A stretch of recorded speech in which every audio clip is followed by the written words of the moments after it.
So GIR, also called as glucose infusion rate, is one of the toughest things to master in your early years as a postgraduate resident.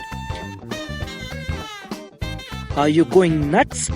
Searching all those books and still can't find a simple technique? Or does your consultant still thinks you as a sloth who can't even get it done on time? It's all good to go. So why to work so hard when all you need is just 5 minutes of this video to master GIR? Learn how to calculate GIR by these two simple techniques and put an end to all that frustration. And not just this, it also have a bonus tip for you in the end of the video, so don't be overexcited and just skip it. How amazing it is! Beautiful. So let's now get started.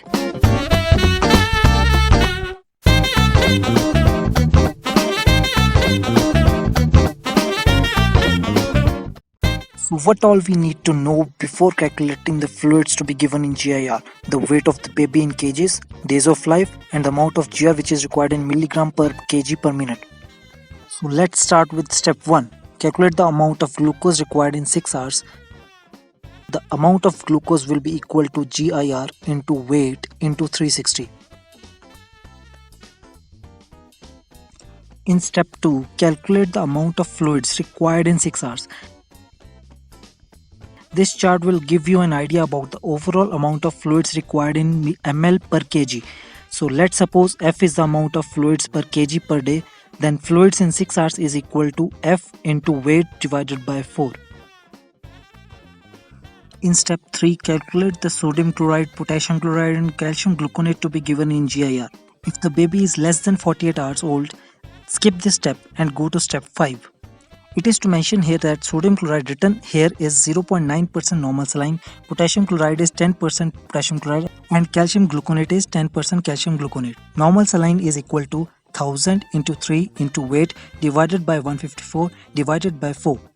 An approximate amount of potassium chloride in ml is calculated as weight divided by 2. Amount of calcium gluconate is approximately equal to the weight of the baby. In step 4, we have to subtract the amount of electrolytes from the amount of fluids calculated in step 2. Suppose L is the rest of the fluids in 6 hours, then L is equal to total fluids minus electrolytes calculated in step 3. Now in step 5, form an equation 1. Write it as 250x plus 100y is equal to G. This is the total amount of glucose which was calculated in step 1. In step 6, form equation number 2. Write it as x plus y is equal to L. This is the amount of fluids which was calculated in step 4. In step number 7, we have to subtract the equations.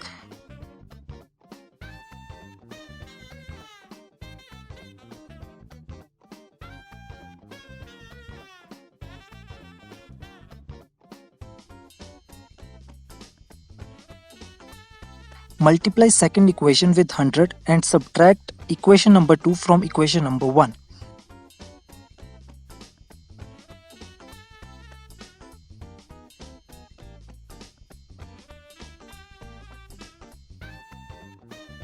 This would eventually give us value of x. The value of y can be calculated by subtracting x from L. Now you have everything to document the GIR, where x is the amount of 25% dextrose and y is the amount of 10% dextrose. And you have already calculated 0.9% saline and 10% potassium chloride and 10% calcium gluconate. These all are documented for next 6 hours. Now one bonus tip. While calculating amount of normal saline, potassium chloride and calcium gluconate, always remember that saline for 1 kg is approximately equal to 5 ml. Potassium chloride for 1 kg is approximately equal to 0.5 ml and calcium gluconate for 1 kg is approximately equal to 1 ml. Now you can easily calculate the electrolytes by multiplying with the weight of the child.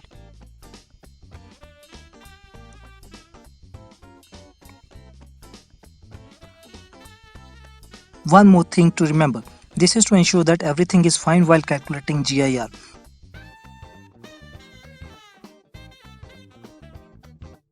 During calculation, sometimes the second equation becomes larger than the first equation. In that case, the GIR cannot be made with 25% and 10% dextrose, and the fluid to be used is D10% and D5%. So now the first equation would become 100x plus 50y, and the second equation is to be multiplied with 50 so that the overall value comes less than the first equation. Next steps are generally the same.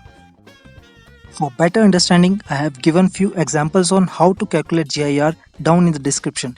If you still have any doubts, kindly comment below. I would be more than happy to help you.